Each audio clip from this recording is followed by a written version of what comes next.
প্রার্থী হওয়ার সাথে সাথে বাংলাদেশ জাতীয়তাবাদী দলের মহাসচিব এবং জাতীয় স্থায়ী কমিটির সদস্য পদ থেকে পদত্যাগ করেছে। বাংলাদেশ জাতীয়তাবাদী দলের পক্ষ থেকে আনন্দের সাথে জানাচ্ছি, বাংলাদেশ জাতীয়তাবাদী দলের রাষ্ট্রপতি প্রার্থী হয়েছেন দলের সংগ্রামী মহাসচিব মির্জা ফখরুল ইসলাম আলমগীর। বন্ধুরা আমার, কিছুক্ষণ আগে দলের সম্মানিত চেয়ারম্যান এবং গণপ্রজাতন্ত্রী বাংলাদেশ সরকারের প্রধানমন্ত্রীর সাথে বৈঠকে এই সিদ্ধান্ত গৃহীত হয়েছে।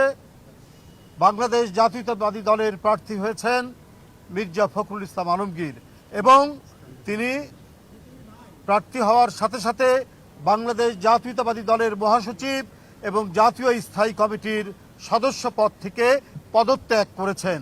এই বিষয়টি আপনাদের সামনে আমরা সারা জাতিকে অবহিত করলাম।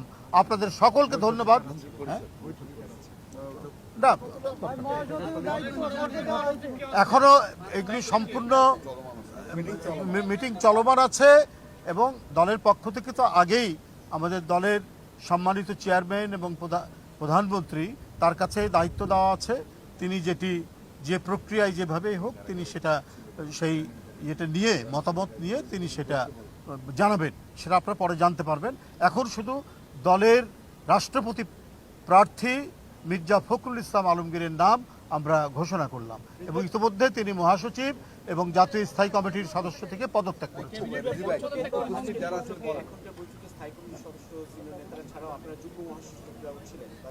না, আমরা ছিলাম, আমি বলি শুনেন, আমি বলি, আপনারা এখানে ছিলেন জাতীয় স্থায়ী কমিটির সদস্যবৃন্দ, চিফ হুইপ এবং সকল হুইপ এবং দলের সকল যুগ্ম মহাসচিব বৃন্দ উপস্থিত ছিলেন, আর কেউ না।